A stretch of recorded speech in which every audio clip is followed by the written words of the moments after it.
You asked and I answered. So you wanted me to deep dive more into sex hormone binding globulin, SHBG. So let's do that. Let's talk about why you don't want to walk around with a high sex hormone binding globulin and why you should test it frequently and what the causes are, as well as what you can do about it. So first of all, sex hormone binding globulin does pretty much exactly what it sounds like it does. And we talked about this extensively in the testosterone episode. So you can go back and listen to that. We talked about it in relationship to it binding to your testosterone levels. Now, testosterone is important for male and female alike. And low testosterone definitely brings on, or it accelerates that flip of the switch for autoimmune. So just like we say with Hashimoto's, it's usually after a stressor, after a major stressor. Even pregnancy is a stressor. So that's when we will see that autoimmune switch flip into the on position. And that's where people say, you know, it was after this point of time that everything went down the tubes. And that is often low testosterone turning on that autoimmune switch. And that's why women are more susceptible to Hashimoto's, because we have fluctuating hormones like crazy. We have more estrogen than men, and estrogen dominance is an issue.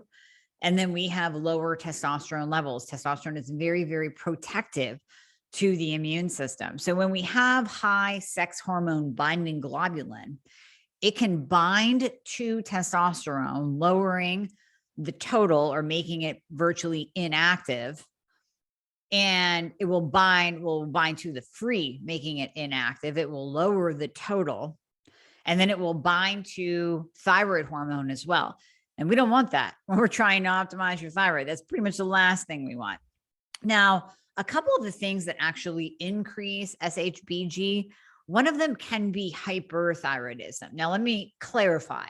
This is truly if you have Graves' disease, or if you are, for some reason, self-medicating to a point that you are literally pushing yourself into a hyperthyroid state. Or it can be because your doctor keeps pumping you full of T4 medication, and that T4 is suppressing your TSH. Now, I can tell you personally, there have been times that I have had a high SHBG, and there are times that I don't. And many of you know that I am on a higher dose of T3 only. Technically, if you were to look at my TSH just by itself, you'd say this girl is definitely hyperthyroid because it's very, very suppressed. We don't go by TSH alone to diagnose hyperthyroidism. We have to look at the suppressed TSH and then say, how do you feel? Are you jittery? Are you anxious? Do you have insomnia? And hey, what about that free T3 and free T4? Are those through the roof?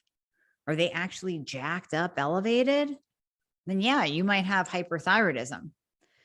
But the other component to that is if you're taking so much T4. Oh, and the reason why I brought myself up is I'm on a lot of T3. Some practitioners will say that it's high T3 taking, high T3 dosing that causes elevated SHBG, but there are times where mine has not been elevated.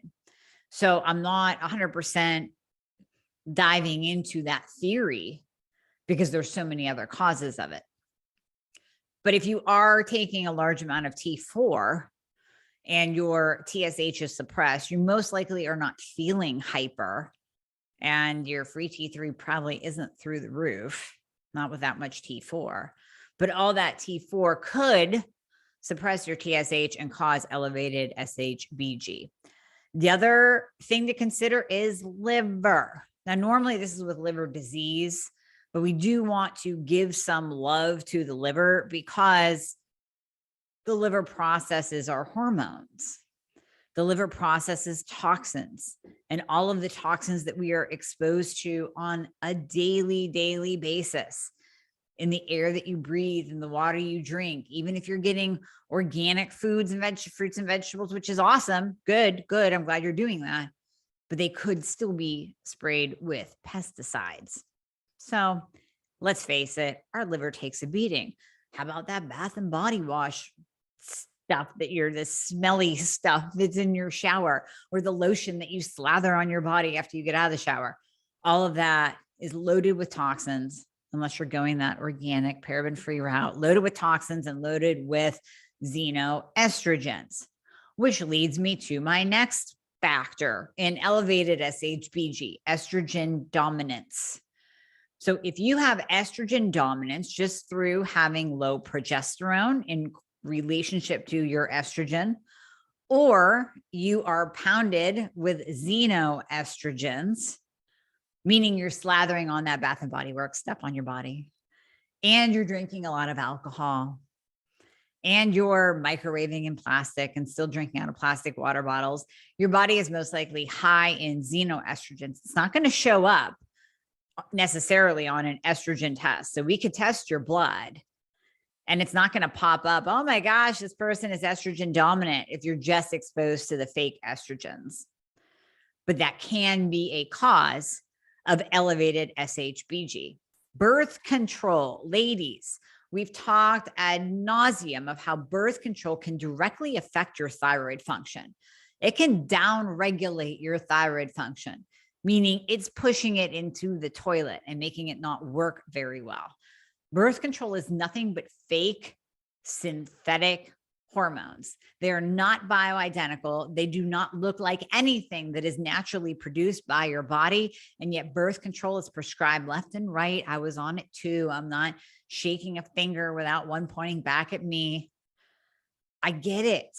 I was on it too. And sometimes you want to use birth control for birth control because you're not ready to have kids.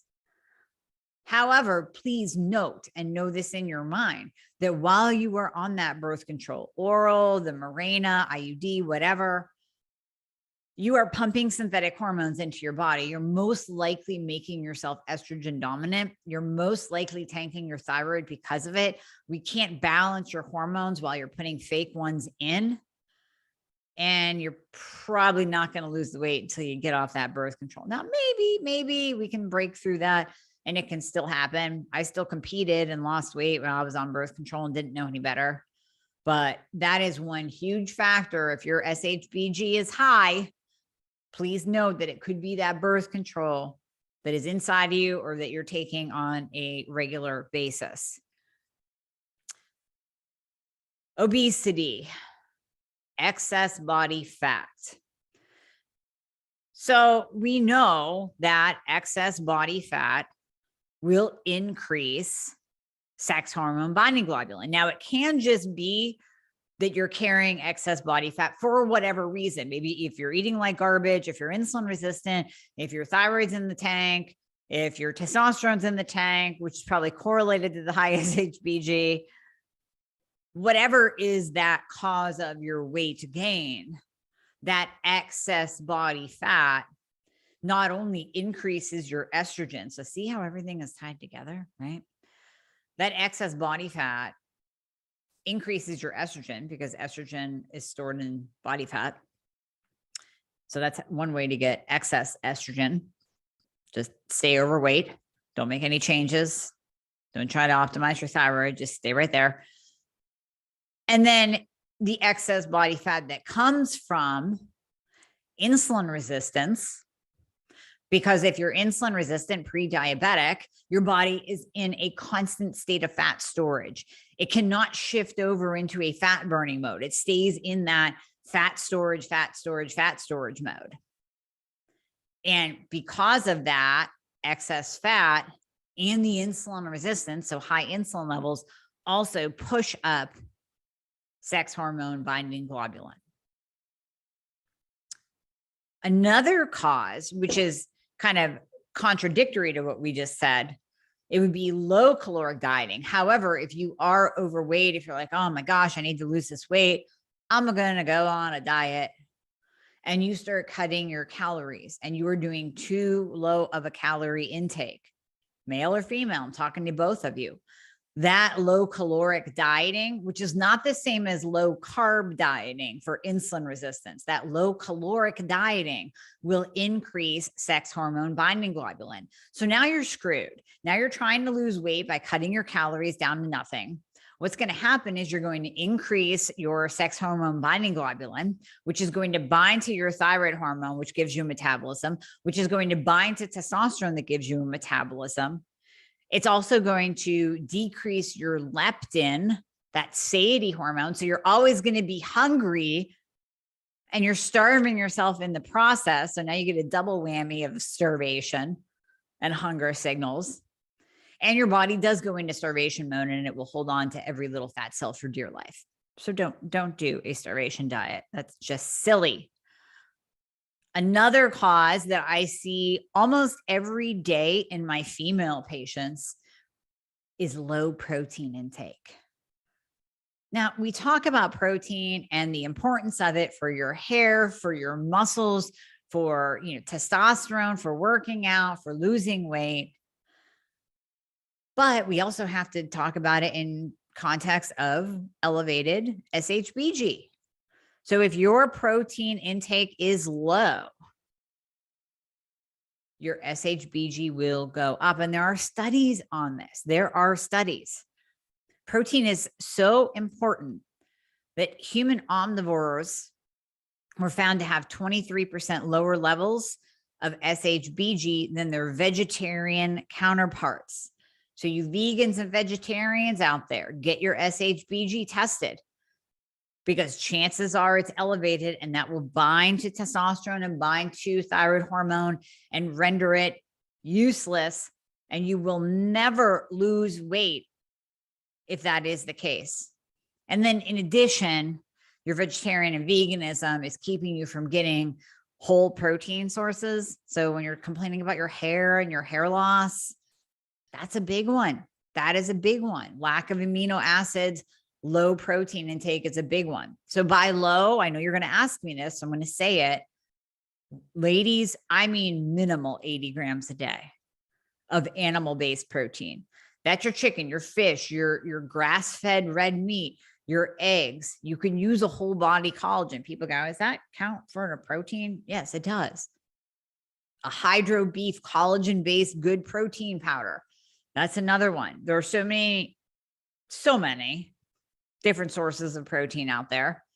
There's no reason why you should be under 80. Another one is alcohol. Now, we know that alcohol isn't good for testosterone levels. We know that. But now, if we look into the research, even a short abstinence of alcohol can significantly decrease SHB levels. Significant, like by 17%. So cut the alcohol out. It's going to help you lose weight anyways, which is what, cause number 2 or 3. Alcohol does contribute to insulin resistance. That's cause number 4. So now that we're on cause number 5 or 6, whatever this one is, cut out the alcohol, because alcohol will increase sex hormone binding globulin, decrease your testosterone levels, increase your insulin, and your body just flat out sees it as a foreign substance and it doesn't like it. And when it sees that alcohol come in, it will stop all fat burning and it will shuttle anything that you eat. I know that pizza and beer sounds so good. It will shuttle anything that you eat into fat storage. Save it for later because it can't deal with it. Your body basically says, listen, this foreign invader's coming in. This protein, carb, and fat meal over here this person's eating, the pizza, we can't deal with it right now. Can't deal with it right now. So what are we going to do? We're going to just store it as fat on the body. Save it for later.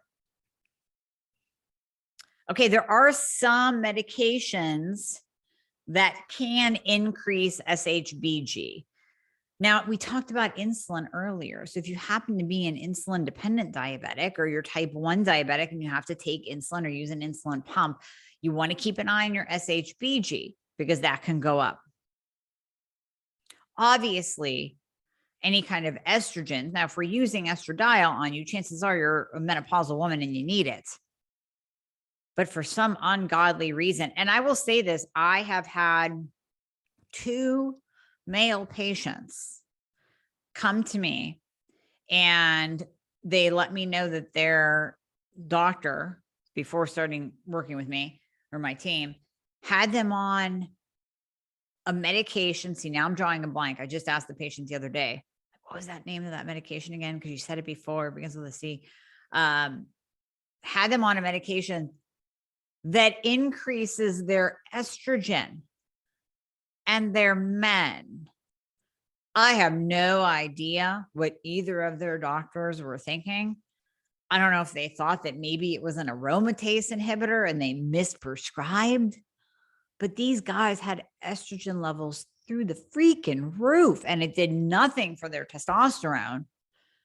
So if you are on a medication that begins with a C, guys, look it up and see if it's used. Its main use is for women, and specifically like women getting pregnant. No, it's not even progesterone. It's straight up freaking increasing your estrogen. So look that up and don't take it, because that's going to increase SHBG and it's going to make you fat and drive your estrogen through the roof and your testosterone down. Spirulone. I hate saying this name. That's why I always call it Spiro. Spironolactone. Spironolactone. Many of you ladies are on it for acne, for PCOS. Well, it's going to plummet your testosterone and it's going to increase your SHBG. Let's do other things to help with that acne. And then we talked about birth control. We talked about the fake estrogens, the fake hormones, the fake progesterones, and then some antidepressants. I'm sorry. I know. I mean, some of you need them and some of you are given that as a Band-Aid. So some of the antidepressants, the tricyclics, the MAOIs, the SSRIs, Xanax. So if I had to guess, I would say that me needing to take Xanax to sleep for years most likely was the cause of my elevated SHBG when it was high, versus too much T3 or suppressing my TSH because I wasn't hyper. So Xanax is on the list of medications that can raise your SHBG. Morphine can, Buspar can, some antipsychotics can, some antihypertensives can. I know the list is long. The list is long. So what do you want to do to actually decrease your SHBG? Well, you want to lower your insulin. We talk about that. So even the use of berberine, that's going to help lower your insulin, lower your glucose levels. Then ridding your body and your house and your bathroom from the xenoestrogens, that's a big one. Losing weight, getting your thyroid on track so you're not hypo. Oh, by the way, hypothyroidism can also cause elevated SHBG. So if you're not being medicated properly, just like we said, hypo can as well, because hypo is going to tank your testosterone. It's going to tank all your sex hormones. So sex hormone binding globulin rises in response to that. So you want to lose your weight. You want to not be insulin resistant. You want to not be estrogen dominant. Sometimes taking things like DIM and calcium D-glucarate help with that estrogen dominance as well. Supporting healthy testosterone levels, taking your vitamin D. So anything that can support your immune system, vitamin D, zinc, vitamin C. Vitamin D, we want that blood level at 80 to 100. Even if it's over 100, I really don't care. But we want you taking vitamin D. We want you taking the things that can absolutely help with elevated sex hormone binding globulin. Increase your calories, get out of that caloric deficit. But wait, you said I had to lose weight. Yeah, you do have to lose weight if you're overweight in order to decrease SHBG. But then we have to increase your calories so you're not in a starvation mode. If you put on that weight because you were starving yourself and now your leptin's in the tank and your body is holding on to every ounce of fat for dear life, that's going to be a problem. You have to slowly increase those calories at the same time reducing your carbohydrates to lower the insulin. Obviously, optimize your thyroid and your hormones because nothing's happening until you do that. Then that increase in calories will actually benefit you because it'll bring you up to the human range of caloric intake. You know, a lot of you are taking fiber because you heard it. I usually say Dr. Oz, but now I kind of like the guy because he's running for Senate and PA. So you heard it on Dr. Oz, you heard it on Oprah, you heard it on the doctors, you read it on Facebook, you read it on a blog, that you should be taking more fiber. First of all, most of the time, fiber actually binds you up. I know there's going to be a couple of you out there going, no. Unless I take my fiber, I don't poop every day. I get it. You can stick with your fiber if you really believe it's making that much of a difference. But most of the time, I see fiber constipating people. And they're taking it and they're crossing their fingers that they're going to poop today, but they don't. It just makes the whole situation worse. Well, turns out excessive fiber intake can also raise your SHBG. We don't want that. That's in the studies too. An increased fiber intake is associated with an increased SHBG level. Based on this study, you really only need about 20 grams of fiber per day, if that. And if you really want to poop, increase your magnesium because, by the way, see, I love how everything's tied together. Low magnesium is also associated with increased sex hormone binding globulin. So if you're taking your magnesium, you're going to help with T4 to T3 conversion. You're going to help yourself go to the bathroom every day. You're going to help with muscle pain and cramping. You're going to help with your migraines. And you're going to help lower your SHBG. So there you go. How about that? And then remember, through all of this, as we're working on lowering your sex hormone binding globulin, it's that both and theory. We also want to be optimizing your thyroid and optimizing your testosterone, because I don't want you walking around with low testosterone and I don't want you walking around with low T3, because both of those, I don't know whether they're going to directly impact your SHBG, but they're going to act like you might as well have the high SHBG because there's not enough of them to go around anyways. You need that T3 to get into your cell to give you metabolism and grow your hair and strengthen your nails and give you a good mood and light up your brain. And then you need testosterone, which is what? The get shit done hormone, to give you motivation to improve your mood, to bring you out of that apathy, to bring you out of that depression, to help you burn fat and help you build sexy, lean muscle, and to give you a libido. So if both of those are down, who really cares what SHBG is doing at the end of the day?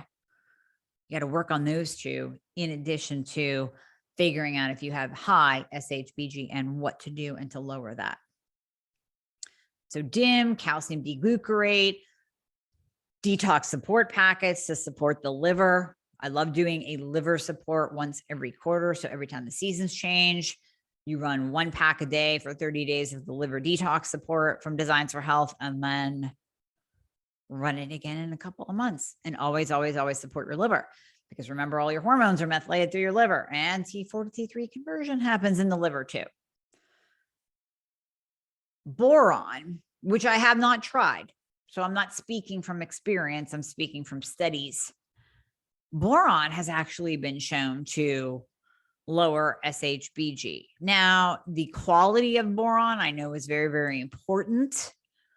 So I'm not sure where to tell you to go for that specifically, but it does help and it can help. So that's one thing to put into your repertoire. And then the types of boron citrate, aspartate, and glycinate. It's kind of similar to magnesium, right? There's so many types, but you want to do a little bit of research on your own. There is a study that shows that taking 10 milligrams of boron has been proven to lower SHBG within only 6 hours of taking it. This study also showed a 28% increase in free testosterone by decreasing SHBG. So I'm going to look that up for you, By the time this releases, I'll have a boron link. I'll do the research. You don't do the research. I'll do the research. I'll have a boron link in the show notes for you. De-stressing, hot yoga, sweating, infrared saunas, meditating, getting your brain back in alignment. That will help. Decreasing stress however you can. The stress that you can control, you control. The stress you can't control, you learn to deal with. So whatever gets your head on straight and decreases that stress, that's very helpful as well. And sweating, i.e. sauna, infrared sauna, hot yoga, also helps detoxify your liver and helps detoxify your body from excess estrogen. So that's great for estrogen dominance too, by the way. Total hormone lesson here. I love it. You guys were asking for it, had to give it to you. Answers to high SHBG, what causes it and what to do about it.